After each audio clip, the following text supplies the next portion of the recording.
Start करेंगे maintain service standard and communicate effectively. तो इसमें क्या क्या चीज़ आएगी, कम्युनिकेशन कैसे अच्छे से करा जा सकता है। This unit is about the following personal and workplace hygiene, following workplace practices to promote wellbeing, मतलब कि कैसे अच्छे तरीके से रहा जा सकता है। And managing waste at workplace, जो तुम्हारे वर्क प्लेस पे वेस्ट निकलना उसको मैनेज कैसे करना है, ठीक है।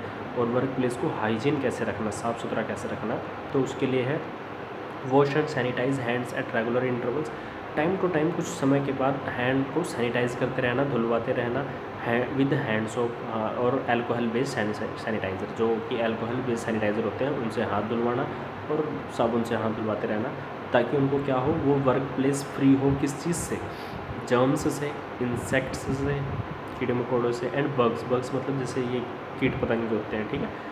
By utilizing the proper environmentally friendly solutions और क्लीनिंग केमिकल्स, ऐसे केमिकल्स को यूज़ करना जो इन्वायरमेंट फ्रेंडली हों, ठीक है, क्योंकि वो हमारी त्वचा को भी नुकसान कर सकते हैं फिर। Wash the dishes and other items in accordance with the set requirements, जो कि डिशेज हैं उनको इस तरीके से वॉश करना जिससे कि जो कि रिक्वायरमेंट्स सेट करे गए हैं उसके अलावा कुछ नहीं करना चाहिए। सैनिटाइज़ करना चाहिए सभी टूल्स इक्विपमेंट एंड अप्लायंसेस को with touch points on regular, जो कि हमारे डेली रेगुलर बेसिस पे हम जिनको टच करते हैं, ठीक। नेक्स्ट पॉइंट आता है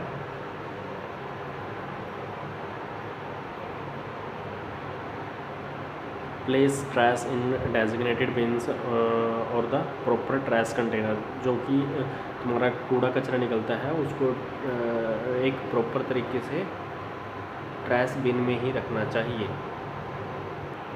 नेक्स्ट आता है appropriate PPE like hair net, जैसे कि पीपीई क्या होता है, पर्सनल प्रोटेक्टिव इक्विपमेंट होते हैं, जैसे कि जब कोरोना होता है ना तो उस टाइम पे डॉक्टर पहनते हैं ना वो ग्रीन कलर के, उसको बोलते हैं PPE kit.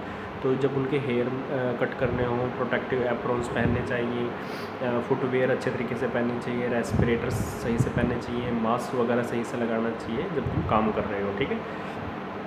Maintain personal hygiene होनी चाहिए, जैसे कि ब्रशिंग टीथ, ठीक है, फ्रिक्वेंटली टाइम टू टाइम अपने दांत धोते रहने चाहिए, मतलब ब्रश करते रहना चाहिए। बाथिंग डेली नहाना चाहिए, ड्रेसिंग वेल अच्छे कपड़े पहने होने चाहिए, ईटिंग हेल्थफुली, खाना अच्छे से हेल्थफुली खाना चाहिए, ठीक है। और एडहियर टू सेफ्टी प्रोटोकॉल्स जो भी होते हैं मटेरियल्स टूल्स एंड इक्विपमेंट्स के, वो फॉलो करने चाहिए। फर्स्ट एड इंस्ट्रक्शंस अप्रोप्रिएटली तरीके से आने चाहिए तुम्हें। अटेंड रेगुलर हेल्थ चेकअप, जो भी तुम उनके होते हैं रेगुलर हेल्थ चेक करते रहना चाहिए। Place medicine and hazardous chemicals हमें जितने भी मेडिसिन होती हैं या फिर केमिकल्स होते हैं, हजार्डस मतलब कि जहरीले लगा लो, ठीक है, वो उनको दूर रखना चाहिए। Keep sharp object out of reach of child, या बूढ़े लोगों से और बच्चों से जो शार्प ऑब्जेक्ट है उसको दूर रखना चाहिए।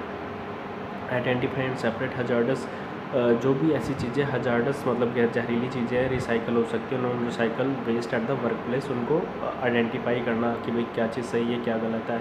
Manage wastage like food water as directed, जो वेस्टेज है जैसे कि खाना और पानी की, उनको डायरेक्ट करना, मैनेज करना, कैसे कहाँ पर क्या रखना है, ठीक है।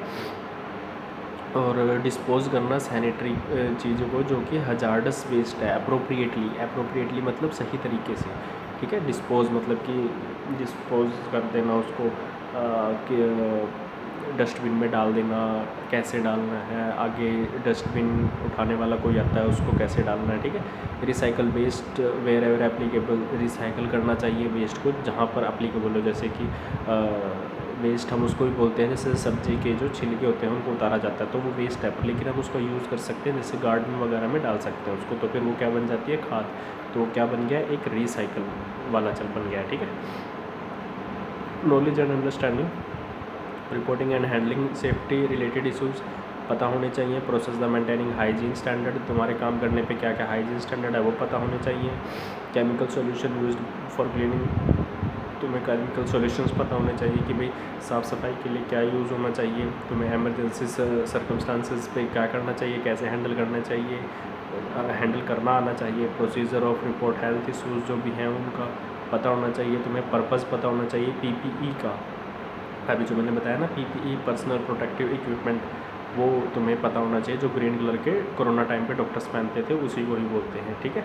Method of the waste management, तुम्हें वेस्ट मैनेजमेंट करना आना चाहिए। रिसोर्स कंजर्वेशन मेथड आना चाहिए तुम्हें, ठीक है। जनरल स्किल्स में क्या आएगा, note down instruction given by residents, जो कि रेजिडेंट्स ने तुम्हें इंस्ट्रक्शन बताए हैं उसको नोट डाउन करना, तुम्हें कम्युनिकेट करना उनके साथ, रिपोर्ट बनानी उनके वर्क प्लेस की, और जितने भी हेल्थ इशू और सेफ्टी प्रोसीजर्स हैं वो सभी की एनालाइज करना, ठीक है। अब आगे नेक्स्ट चलते हैं हम, maintain health hygiene and safety standard. इसमें से हम हेल्थ और हाइजीन तो पढ़ भी चुके हैं, सेफ्टी स्टैंडर्ड का भी पढ़ चुके हैं, थोड़ा बहुत अगर होगा इसमें तो मैं बताता हूँ, ठीक है।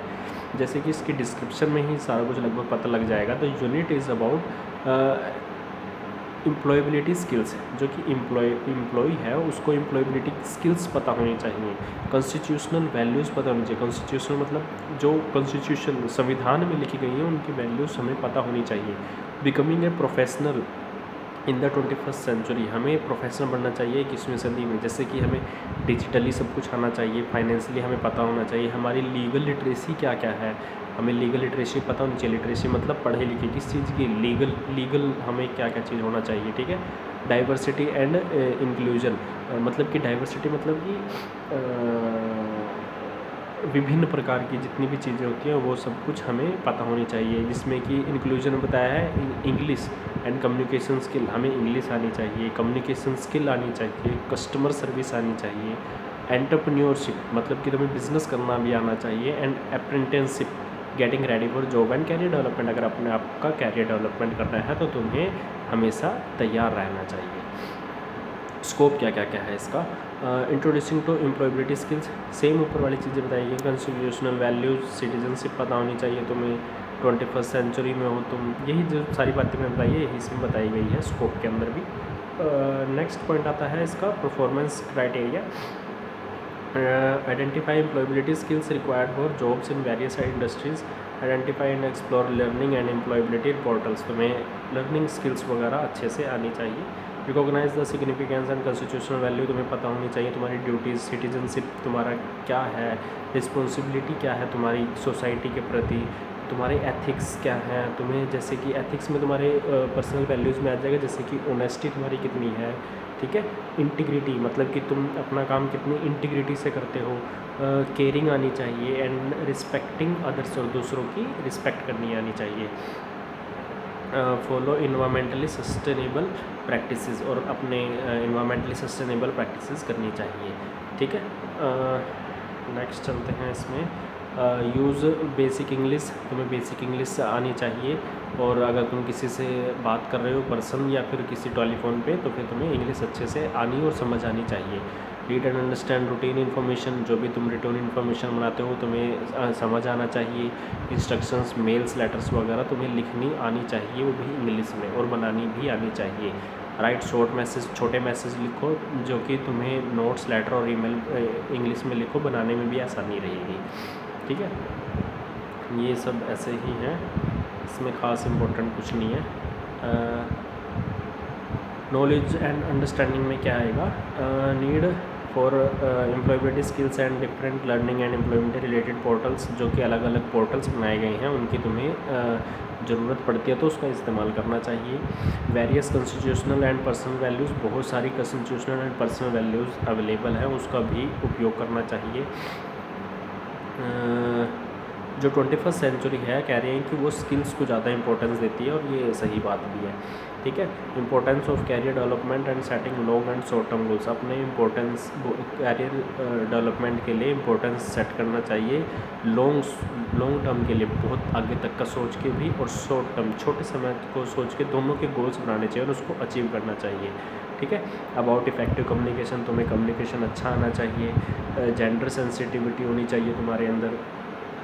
How to compute income and expenditure, तुम्हें कैसे अपनी इनकम कमानी चाहिए और एक्सपेंडिचर कैसे खर्च करना चाहिए। How to identify business opportunity, तुम्हें बिजनेस अपॉर्चुनिटी भी आइडेंटिफाई करनी चाहिए। Types and need of customer, तुम्हें किस प्रकार के कस्टमर चाहिए उस चीज़ का ध्यान रखना चाहिए। How to apply for a job, तुम कैसे एक जॉब के लिए अप्लाई कर सकते हो, प्रिपेयर कैसे कर सकते हो इंटरव्यू के लिए, ठीक है। ये सारी चीज़ें आनी चाहिए। नेक्स्ट आता है एम्प्लॉयबिलिटी स्किल्स में क्या है,